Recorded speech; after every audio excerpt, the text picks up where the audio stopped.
Oi, pessoal, boa noite. Oi, Chilene, boa noite. Obrigada pela presença. Só esperando a doutora Regina entrar.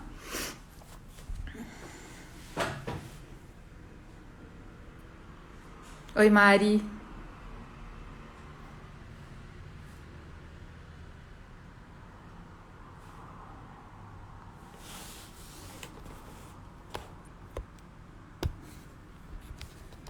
Rê já tá por aí?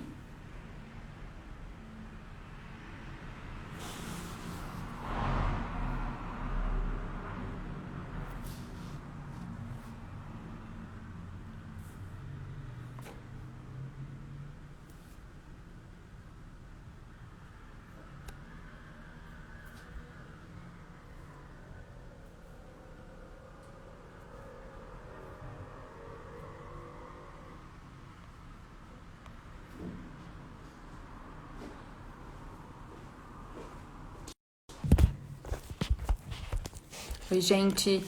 Probleminhas técnicos. A gente tá tentando colocar a doutora Regina na live. Só mais uns minutinhos, peço desculpas. Oi, pessoal. Ó, tem bastante gente já.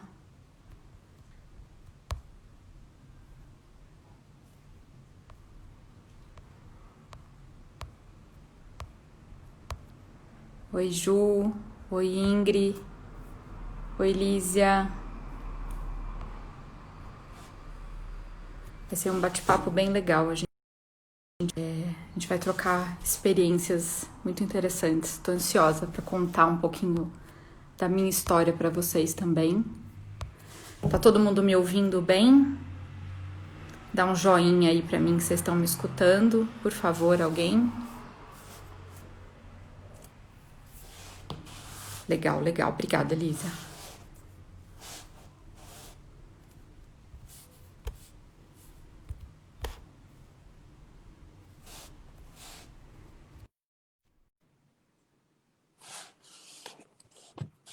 A doutora Regina tá conseguindo agora. Tô guardando ela já. Oi, conseguimos!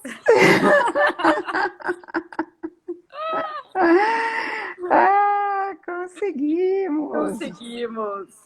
Muito Boa bom, muito bom. noite, Boa boa noite, doutora. noite a todos, boa noite, Natália, boa noite a Muito todas bom. as pessoas que estão entrando, que delícia! Um prazer Ó, nós já enorme estar temos, aqui, já tem bastante gente escutando a gente. Isso é muito legal. que bom. Doutora, primeiro eu queria agradecer muito a sua participação para conversar um pouquinho com a gente a respeito de um assunto que é controverso, importante, né? E que está relacionado com tantas outras coisas além da gestação. A gente vai falar um pouquinho sobre isso também, né? E antes da gente começar, eu queria me apresentar para quem não me conhece. Eu sou a doutora Natália, eu trabalho com pesquisa, sou bióloga de formação e tenho doutorado e pós-doc em biologia molecular e genética. E atuo com pesquisa no laboratório RDO junto com a doutora Regina. A doutora Regina, ela é médica hematologista e atua além do RDO em hospitais como o Sírio-Libanês e o Albert Einstein. E é além de minha colega de trabalho, minha amiga pessoal, e foi minha médica e ainda é minha médica, né? Então, essa live tem vários focos, né? Além da gente falar um pouquinho sobre a trombofilia, eu, além de pesquisadora da área, eu sou também paciente, né? Então, quando eu entrei para trabalhar no laboratório, a gente acabou fazendo alguns exames de curiosidade, porque eu tinha acesso, né? E aí um exame levou ao outro e eu acabei descobrindo que eu tinha trombofilia, né? E aí, num primeiro momento, foi só uma descoberta, mas aí a doutora Regina já me deixou ciente de que quando eu resolvesse engravidar, a gente ia ter que conversar, né, doutora? É uma conversa super importante, né? Exatamente. Então, eu vou contar. Então, essa, além de ser uma live para a gente conversar um pouquinho com as pacientes, né? Para explicar para elas em termos mais fáceis o que fazer, por onde começar, o que significa, né? Também é uma live muito gostosa para mim por isso, porque eu fui paciente, né? E o desfecho de tudo isso eu vou contar no final para vocês, tá?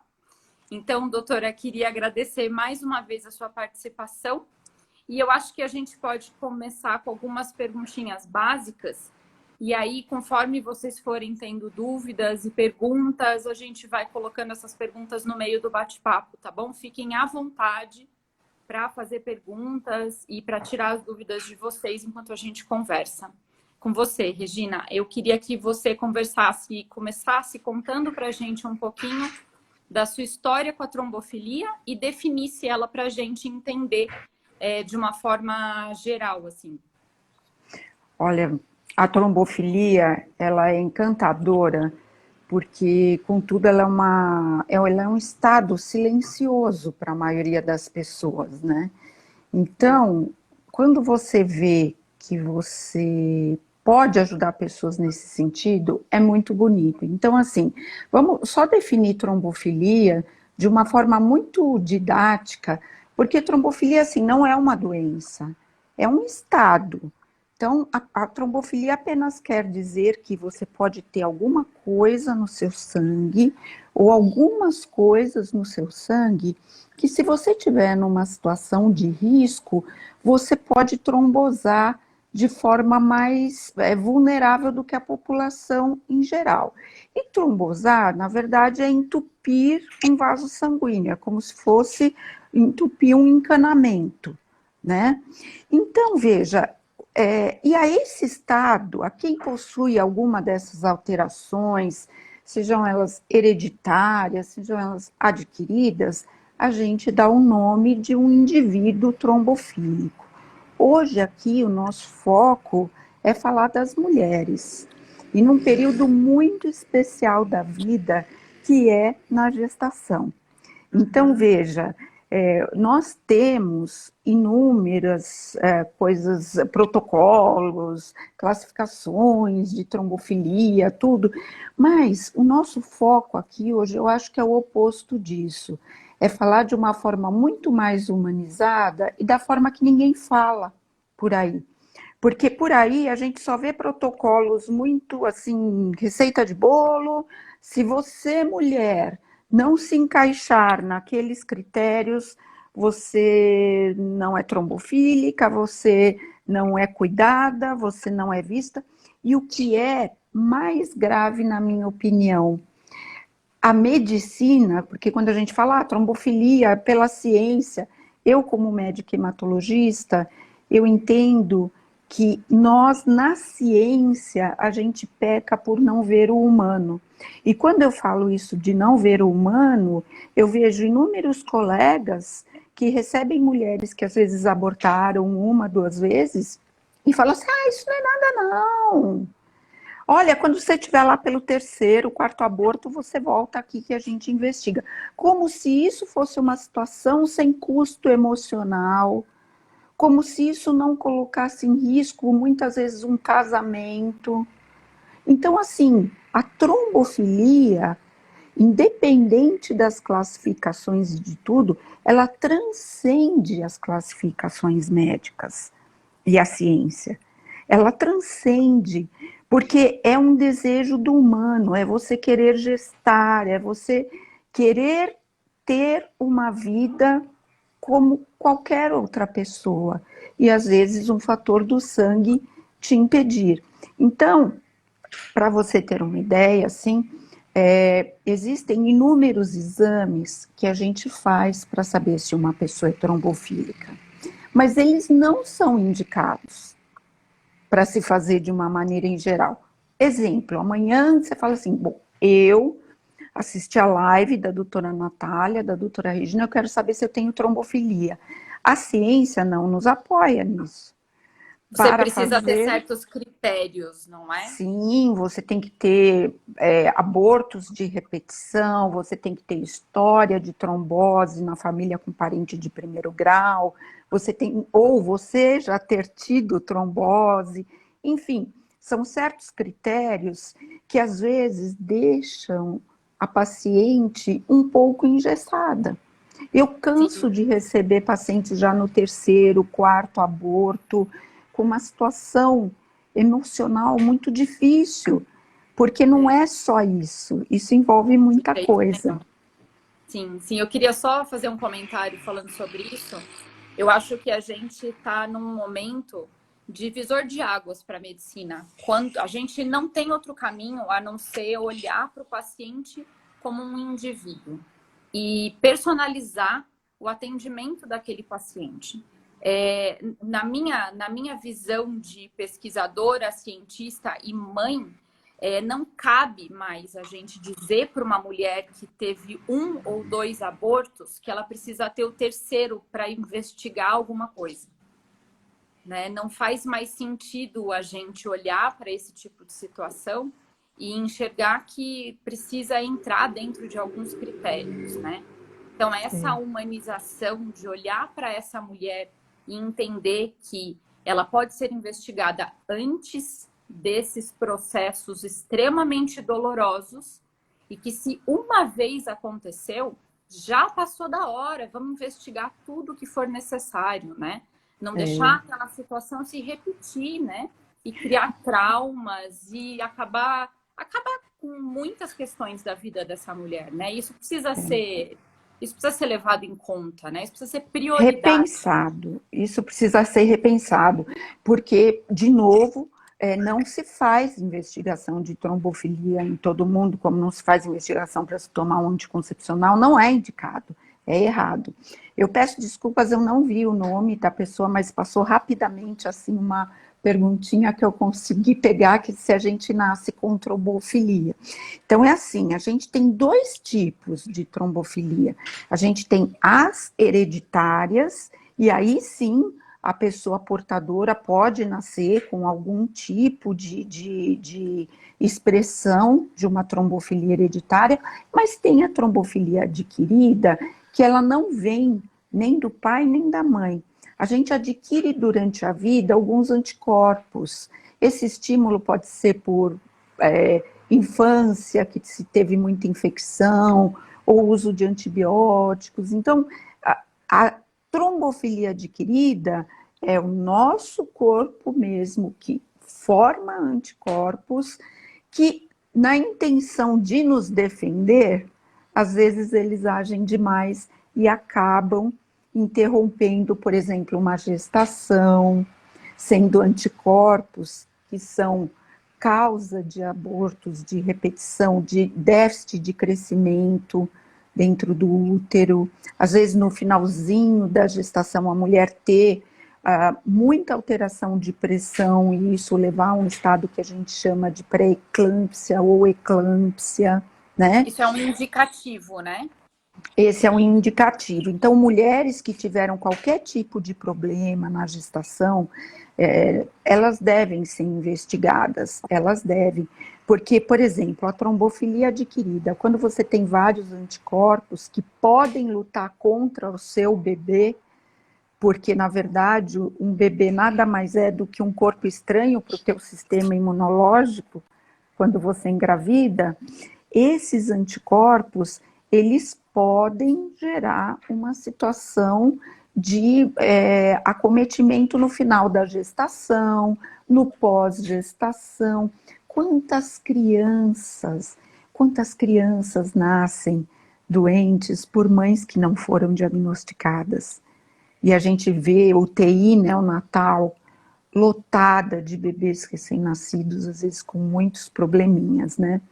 Então, é importante, é um assunto ácido, mas eu acho que primordialmente a gente tem que levar sempre uma mensagem de esperança para as mães ou futuras mães ou pretendentes mães que Sim, sim, com tenham certeza. trombofilia, né?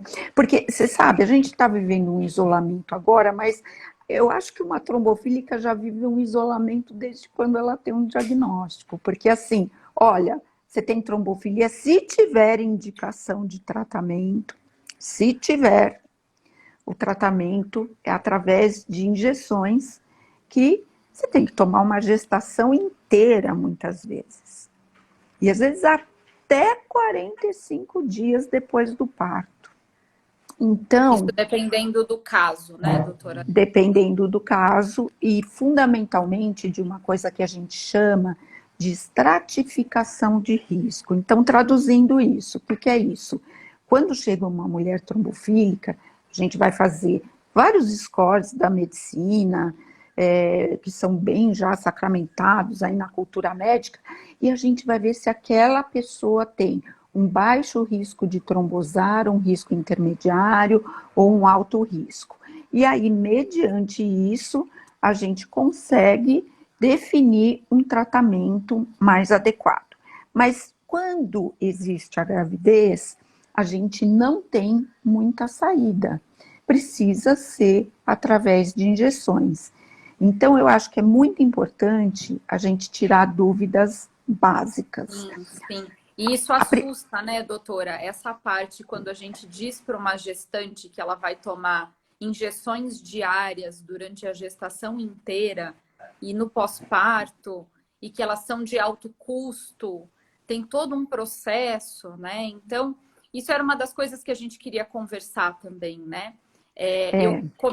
Eu comecei contando a minha história e eu não contei inteira para a gente ir colocando cada pedaço no momento certo.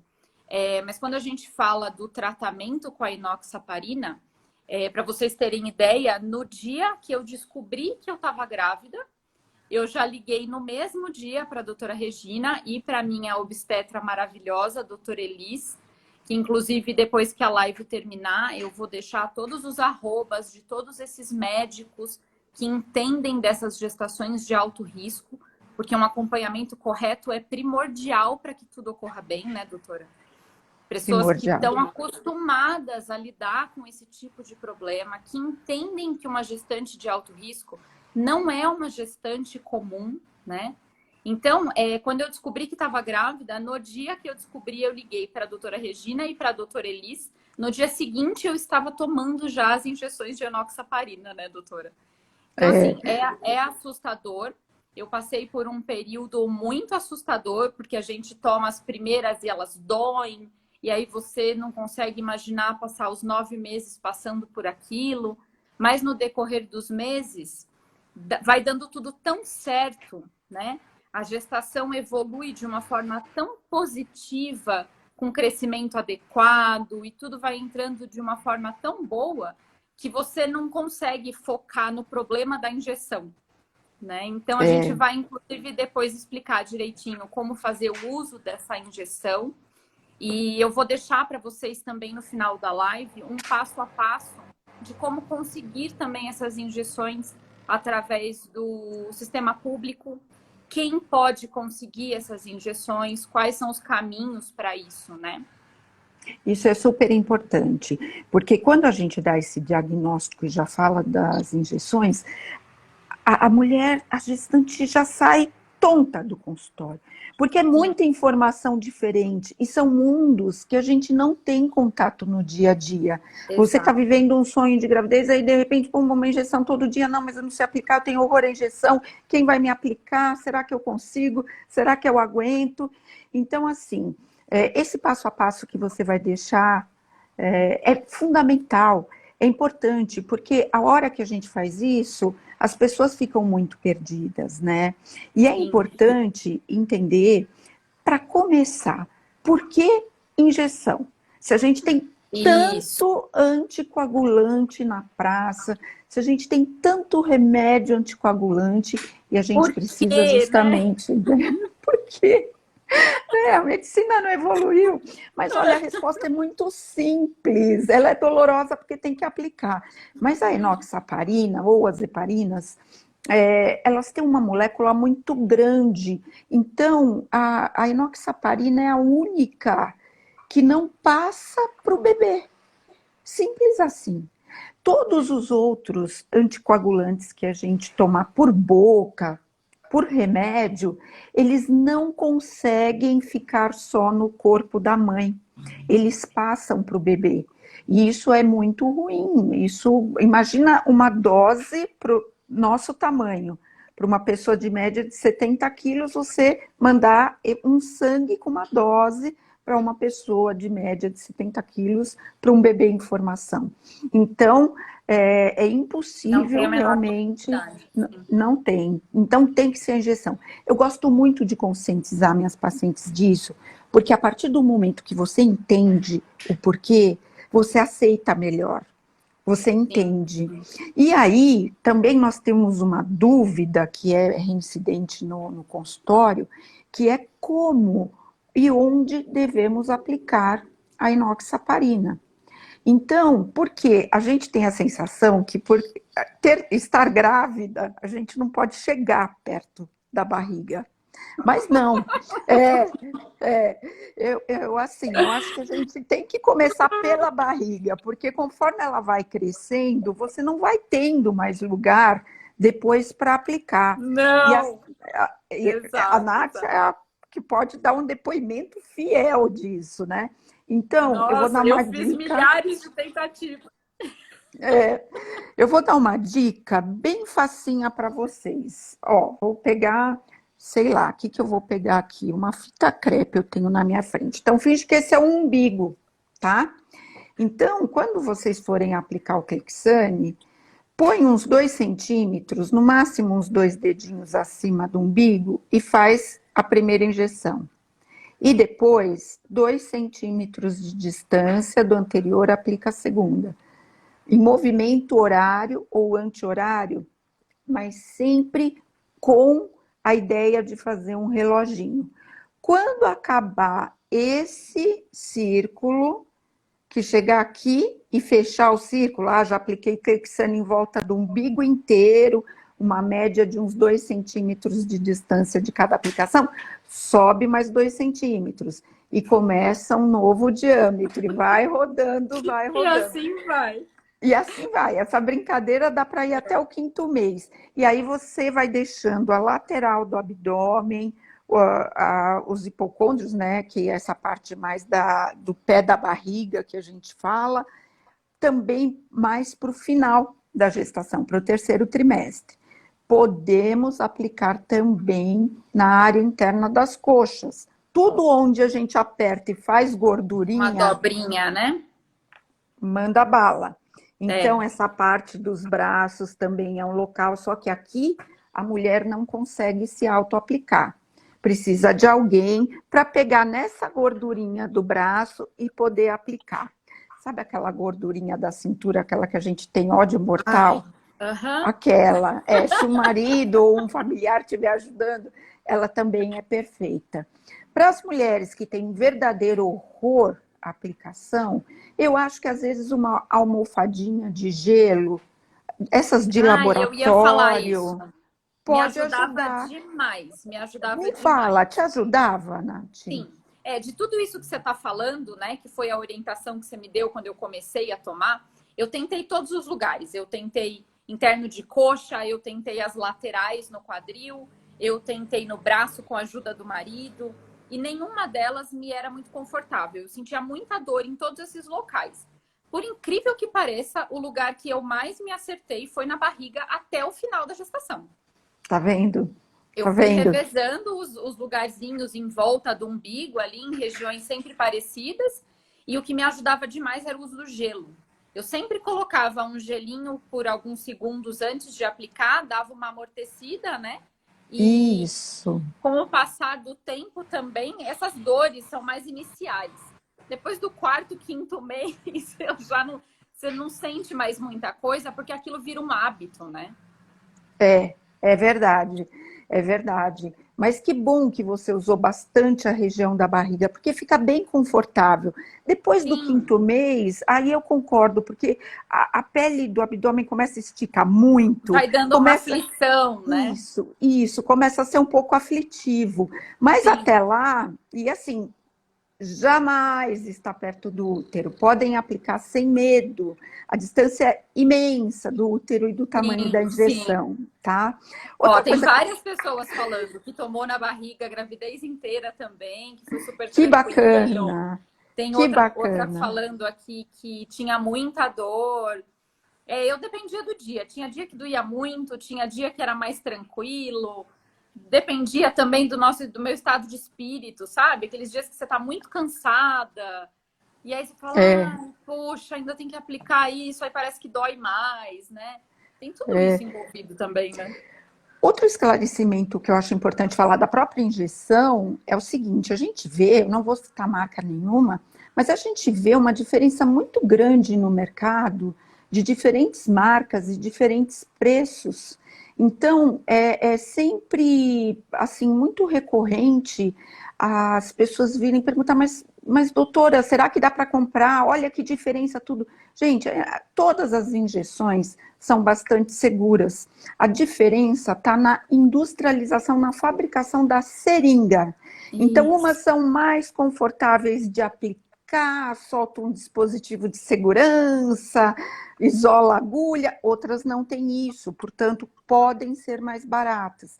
Então, o que eu quero dar tranquilidade para vocês é que quem precisa usar a injeção durante a gravidez, não se preocupe de pegar marcas, claro, que sejam devidamente conhecidas, né? Ninguém vai trazer, né, uma Sim, sim. enoxaparina do além aí, mas que às vezes tem uma diferença financeira, porque está nisso, está no tipo da injeção, no tipo da aplicação. Então, às vezes, a que é mais barata é uma seringa mais simples, é uma seringa não tão robusta, tão roliça. E aí Então, às vezes, deve mudar também a sensação de dor, né? A Eli está falando muda um aqui pouco. que uma delas doía mais do que a outra, né? Por conta desse sistema Exatamente, de aplicação, né? E aí, com certeza, a exatamente. que dói menos e tem um sistema melhor de aplicação é a mais cara, né? Então, a diferença, para a gente esclarecer, é o conforto. Não é a Não qualidade é a do qualidade. medicamento. Não, Perfeito, não é a perfeito. qualidade do medicamento. Nós temos inúmeros ensaios que todas as enoxaparinas que são liberadas pela vigilância sanitária, tudo, tem uma reprodutibilidade muito boa de tratamento, Perfeito. né? Doutora, a Liliane está fazendo uma pergunta aqui que eu acho bem pertinente a gente falar sobre ela. Quando a gente fala em exames para trombofilia, toda trombofilia e mutação precisa ser tratada? Não, não, não.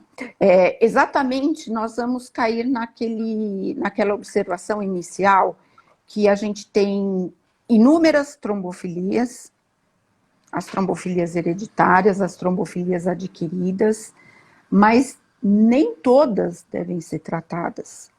Existem trombofilias que são muito leves, que a gente mal considera.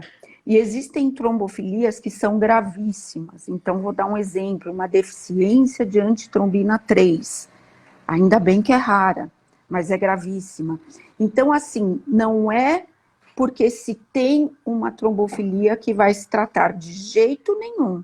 Perfeito. Muitas pessoas e gestantes têm determinadas trombofilias que às vezes a gente vai acompanhar a gestação inteira, não vai dar enoxaparina, mas corremos o risco de dar num pós-parto. Então, às vezes a mulher é trombofílica, não necessitou, porque é uma estratificação de risco baixinho, ela tem pouca probabilidade de trombosar, não tem fatores de risco, não é obesa, não é tabagista, então não faz uso de hormônios. Então, às vezes, dependendo da trombofilia, a gente deixa para uma anticoagulação apenas no pós-parto durante 45 dias.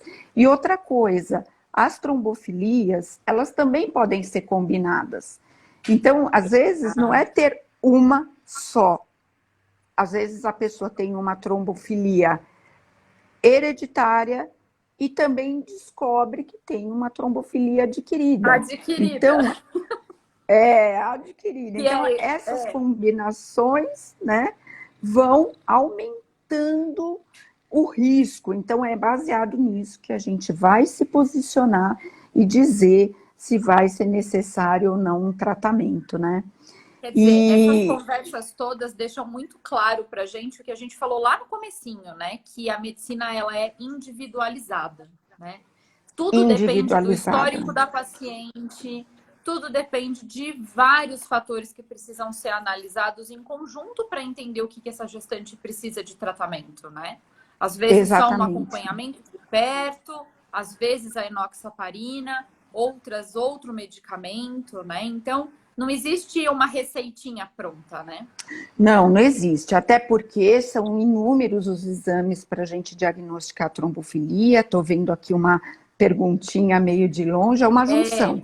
É uma Sim, junção de vários exames. E o mais importante disso é a interpretação deles. É a interpretação.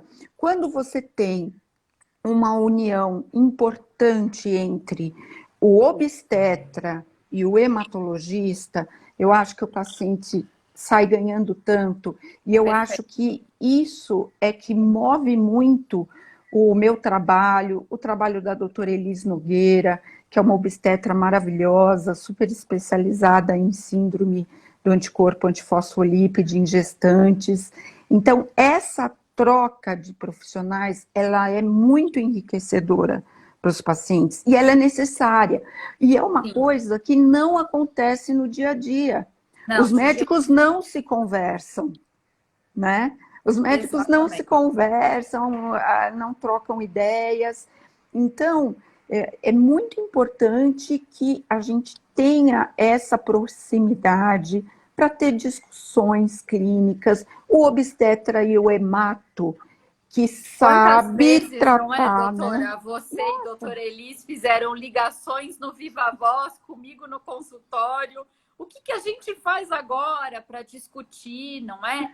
Isso é muito importante e isso passa para a paciente uma segurança incrível, né? De saber que ela tem dois especialistas olhando para tudo que se altera ao longo da gestação dela, né? Isso é fundamental. Nossa, é fundamental. Então, eu acho assim que fundamentalmente você que está grávida ou quer gestar, está tomando anticoagulante, fique firme, porque tem tudo para dar certo. É uma gestação de risco? É uma trombofílica, quando engravida, ela já é alto risco direto. Mas tem tudo para dar certo. E a enoxaparina é uma medicação que tem vários benefícios, né? Então, por outro lado, existe o sofrimento da aplicação? Sim, mas são gravidezes que vão muito melhor, as mulheres não costumam inchar. E Ah, eu por... ia falar sobre isso. Desculpa te Fala um interromper. pouquinho, me fala da Ah, tua gravidez. era muito engraçado porque eu fui chegando no sétimo, oitavo mês, todas as minhas amigas me perguntavam: "Ah, os seus sapatos já pararam de servir? Você não consegue mais usar sapato fechado?" Eu falava: "Como assim, gente? Eu continuo usando tudo normal, assim." Eu de verdade senti inchaço e percebi algum inchaço na semana que o Benjamin nasceu. Então, assim, eu enchei praticamente nada e era nítido, né? Todo mundo comentava que minhas pernas, o pé, o rosto fica magrinho, porque você tá numa condição sem retenção de líquido, né? Exatamente. A enoxaparina acaba tendo um efeito, né, anti-inflamatório por outras vias e a qualidade da gestação realmente a gente vê que é muito melhor. Outra coisa que eu quero assim dar o maior estímulo para vocês que fazem o tratamento, existem vários estudos de crianças que nasceram de mães que receberam enoxaparina, são crianças que têm um desenvolvimento motor melhor, são crianças que se desenvolvem melhor, e agora de 2 anos para cá, a gente já está tendo alguns estudos na área da neurologia, inclusive mostrando que essas crianças chegam a vir até com um QI um pouco mais alto. Os trabalhos de neurologia estavam em torno de 15%. Essas crianças foram acompanhadas enquanto adolescentes, enquanto adultos, e passaram por vários testes neurológicos, né? Então, veja, ficar firme que no final dá tudo certo. Sim, sim. Essa informação que você está falando do desenvolvimento do bebê e do QI, de todas as outras questões relacionadas com uma gestação mais saudável, Isso tudo tem muito a ver também com o fato de que essa enoxaparina, né, ela ajuda o fluxo sanguíneo para o bebê, certo, doutora? E a Então, gente acredita nisso, que melhore mesmo. então faz muito sentido, né, que já que esse bebê recebe um aporte sanguíneo e de nutrientes adequado, ou muitas vezes maior até do que uma gestação sem o uso da enoxaparina, né? Faz sentido que ele Exatamente. tenha um desenvolvimento melhor e depois no crescimento esses estudos em relação a desenvolvimento neuromotor, isso tudo é um incentivo para a gente, né? Para entender que o processo tem N benefícios. Não é só uma gestação que vai chegar a termo e ok, né? Tem outros benefícios envolvidos, né?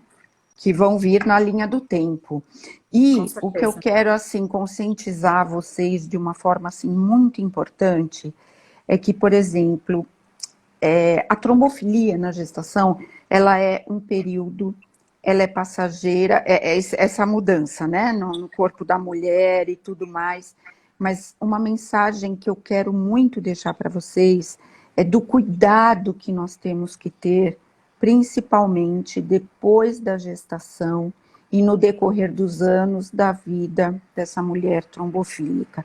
Então, é entender que a trombofilia, ela não está atrelada apenas no momento gestacional, Não mas que é um acaba, né, com o perfil, não nascimento. acaba exatamente, e que a mulher tem que ser absolutamente orientada com as situações de risco.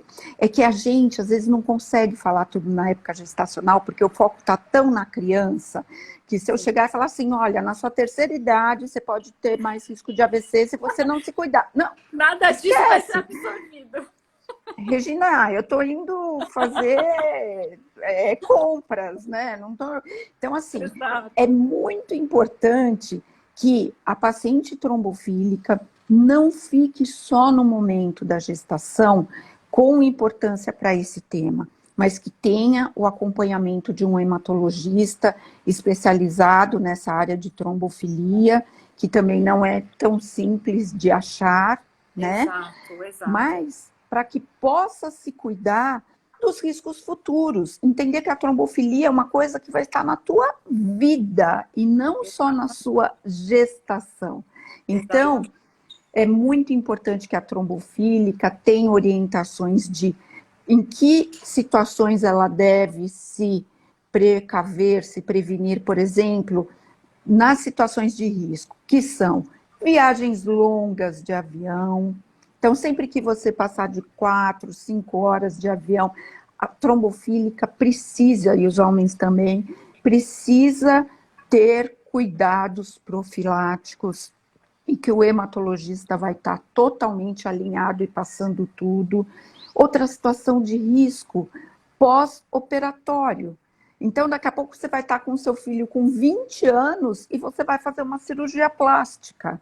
Então, é importante ter essa união, essa convivência com o hematologista para que a gente possa orientar o seu cirurgião quantos dias e com quais profilaxias, com quais medicamentos ou equipamentos ou profilaxias mecânicas tipo meia elástica, aquela pessoa deve fazer no pós-operatório. E é importante que as trombofílicas não tenham situações de risco. Tabagismo, cuidar, ter todo o cuidado do mundo para não chegar num estado de obesidade, ter muito cuidado com hormônios, só fazer tratamento desde que extremamente rastreado com a ginecologia e obstetrícia, e às vezes São várias situações, né? Que precisam várias de atenção. situações. Porque hoje o foco é gravidez, mas Sim, amanhã o foco é prevenir um AVC na terceira idade, é prevenir um infarto, é prevenir um problema renal. Então, exatamente. que essa mulher seja vista como um todo. Como um todo. Nath, eu queria que você falasse um pouco de você, para a gente ir para uma parte final da nossa live, e Muito que legal. você agora falasse. Eu quero o seu Correr. depoimento. Sim, eu acho que eu vou começar falando sobre uma pergunta que vai levar a minha história também. A Tati está aqui assistindo a gente. Oi, Tati.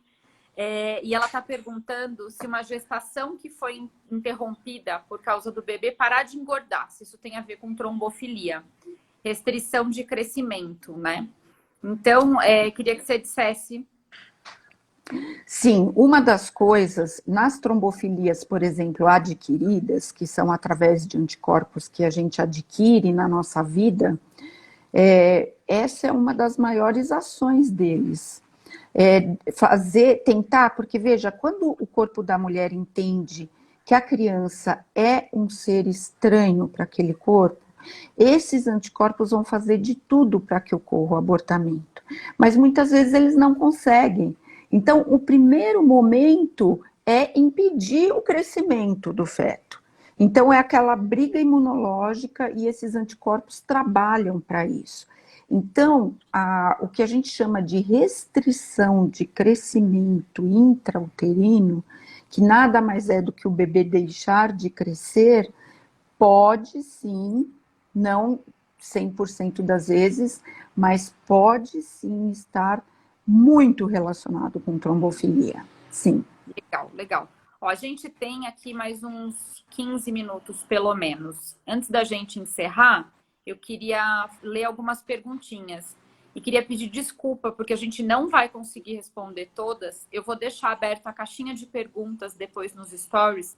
Quem quiser repetir as perguntas, a gente vai respondendo todas elas ao longo da semana, tá bom? Com certeza, a gente faz uma força-tarefa aí. Com certeza, porque é uma utilidade pública deixar Sem todas essas dúvida. mulheres informadas. Eu já passei por isso e eu tive o privilégio de ter todas as informações que eu precisava. E a gente tem a obrigação de passar essas informações para quem precisa também, né? Tem Sim. uma pergunta aqui que eu acho muito interessante e foi uma das minhas grandes dúvidas ao longo da gestação. Qual é a indicação de via de parto para trombofílicas? Ah, maravilhosa essa pergunta. Eu já ia esquecer de falar, ainda bem. Olha, é o seguinte, tem muita dúvida, né? Olha, mas quem fez tratamento com enoxaparina, mulher trombofílica, só pode fazer cesárea, só pode fazer parto normal? Claro que a gente adoraria que a nossa mestra maior aí em ginecologia e obstetrícia, a doutora Elis Nogueira, estivesse aqui para responder isso, mas eu vou tentar dar uma tapeada hematológica aqui. Mas, na verdade, o que eu vejo, e eu me baseio muito nas condutas da doutora Elis, é o seguinte, o uso da enoxaparina, o uso da injeção, não é uma contraindicação para se fazer algum tipo de parto. As duas formas são absolutamente possíveis. A diferença é que quando você opta por uma cesárea, você tem um controle maior da situação em termos de parâmetros, relógio, vai nascer no dia tal, na hora tal, você consegue uma programação. Quando você tenta a via de parto normal, e se você é uma mulher trombofílica e toma enoxaparina, não há o menor problema disso, vai ter que ter um cuidado um pouquinho mais próximo, um pouquinho maior, para que haja um casamento entre início das contrações, a análise médica do horário que foi a última injeção e as possibilidades de se entrar definitivamente num trabalho de parto para ter o parto normal. Então, é possível, as duas formas são possíveis, as duas formas. Outra coisa, o anticoagulante, a injeção, para o momento do parto, basta que ele seja suspenso 24 horas antes. 24 horas antes. E depois ele é reintroduzido 24 horas depois. Então, não existe isso de querer parar anticoagulante 2, 3 semanas antes do parto, para não ter o viés de sangramento. Não, é apenas 24 horas. E tudo acontece. A própria doutora Elis Nogueira, na semana passada, teve uma urgência na madrugada. A paciente acabou de tomar o Clexane na madrugada e a bolsa estourou depois de 1 hora. de 80 E tudo miligramas de acontece clexane. E tudo acontece. E tudo acontece. dentro do Então, tem tratamento. jeito. Então, é mito essa coisa que quem é trombofílica e toma clexane, ou enoxaparina, perdão, tem que ter só um tipo de parto. Não, não. Também Tá, isso não procede. outra pergunta bem legal, que é sobre a dosagem da enoxaparina, né? Que não tem como a gente falar sobre isso assim de forma genérica, né? Eu vou tentar resumir. Conforme o tipo da trombofilia e o grau, que é aquela estratificação de risco, a gente pode dar uma dose mais baixinha, que é só profilática, que geralmente é em torno dos 40 miligramas, ou se aquela gestante ela tem um risco maior de ter problemas na gestação, ou seja, a estratificação de risco é maior, então aí a gente tem que mudar a dose. E aí a gente tem que ir por caminhos mais ou menos de 1 miligrama a quilo.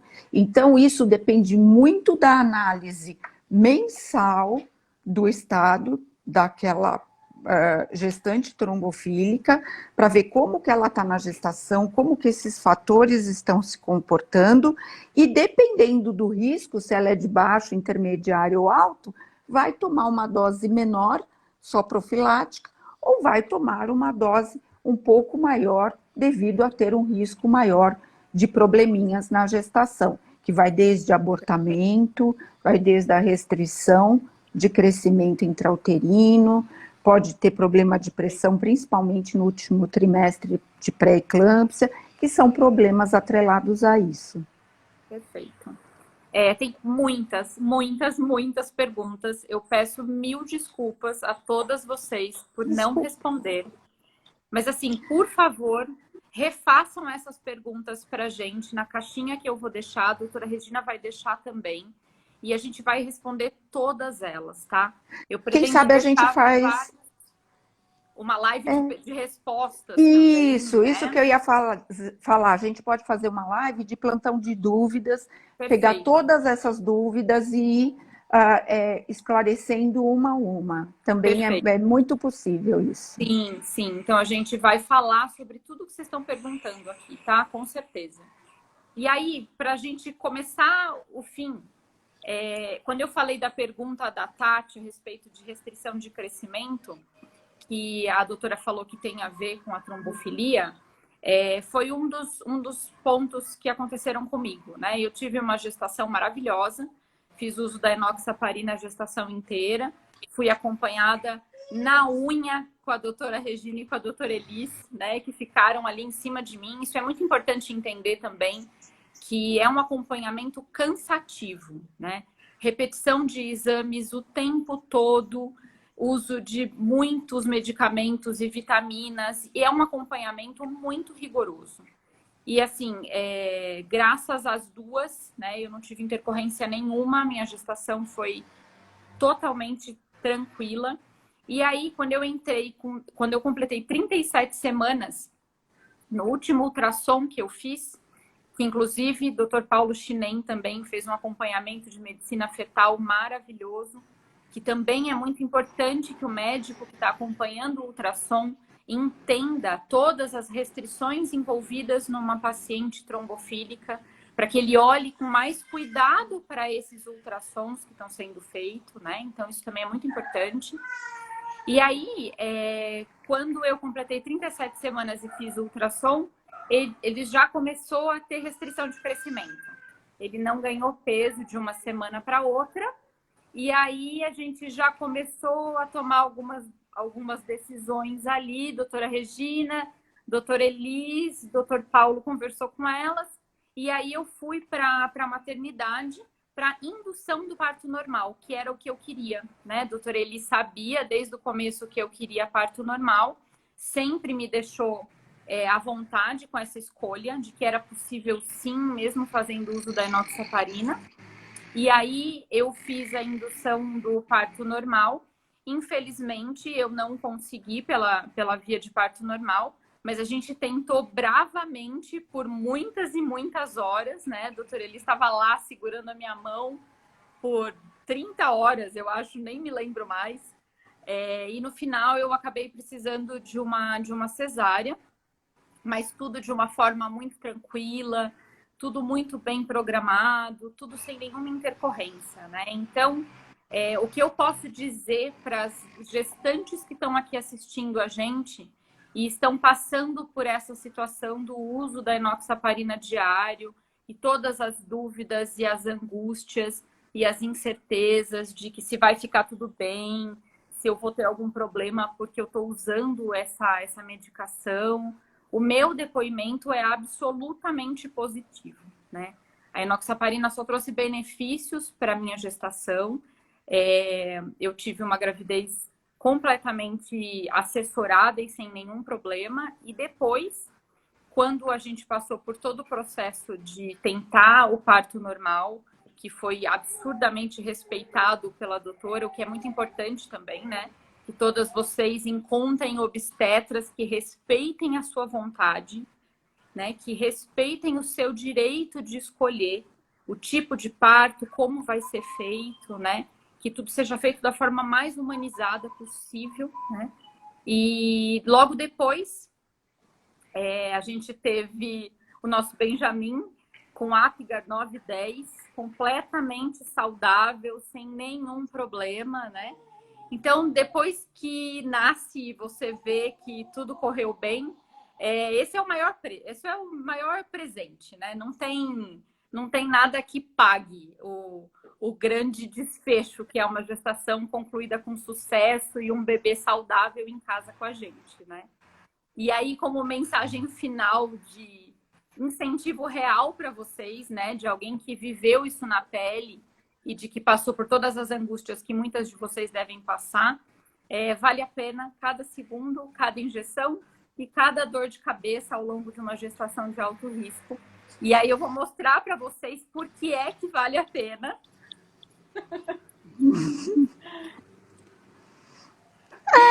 Pequeno Benjamin. Ai, que lindo! E tá aí o resultado, o milagre da vida, o que não tem conforto maior, não tem reconhecimento maior do que a gente chegar e ter essa maravilha nas mãos. Então não desistam, insistam, não desistam. Vão atrás dos seus sonhos, que a gente precisa tentar ver que tudo é possível, tá bom? Com certeza. O grande ponto aqui é ter sempre uma equipe humanizada e preocupada por trás dessas mulheres, né? Sem dúvida, porque é uma vida, atrás dessa vida é uma família, e Com atrás certeza, disso, né, é um filho, é uma coisa extremamente séria.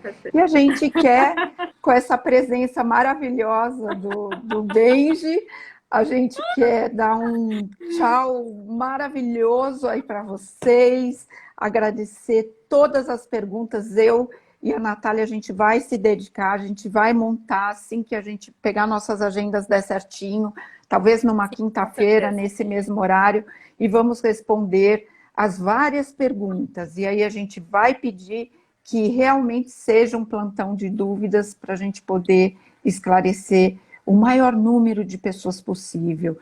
É esse o nosso objetivo, levar informação para vocês. É esse o nosso objetivo. E aí queria aproveitar também para lembrar vocês que no dia 8 de julho a gente vai fazer uma live com o Dr. Dani, que é especialista em reprodução, e a gente vai falar sobre a genética na infertilidade, né? Então é um outro assunto. Benjamin, eu vou assistir.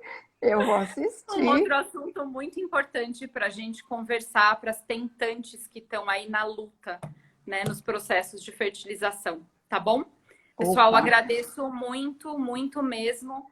E, por favor, façam as perguntas novamente para que a gente possa responder. A gente vai deixar vários materiais de apoio, tanto no meu Instagram quanto no da Regina, a respeito do uso do Clexane, da aplicação, de como conseguir ele pela rede pública, como eu falei.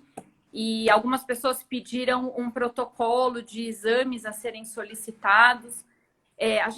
A gente produziu, eu e a doutora Regina, junto com o laboratório RDO, um livretinho que fala sobre trombofilia e explica exames importantes que precisam ser feitos, conta um pouquinho da trombofilia numa linguagem bem simples.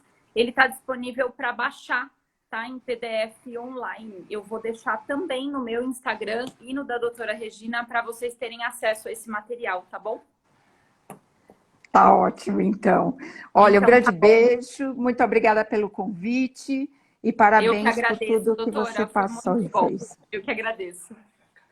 A live vai ficar gravada, tá, pessoal? Para quem está pedindo aqui para deixar gravado, fiquem tranquilos que vai estar disponível, tá bom? Um abraço Tá a ótimo, todos. então. Obrigada. Um Obrigada, beijo. doutora. Tchau, tchau. Encerrar agora.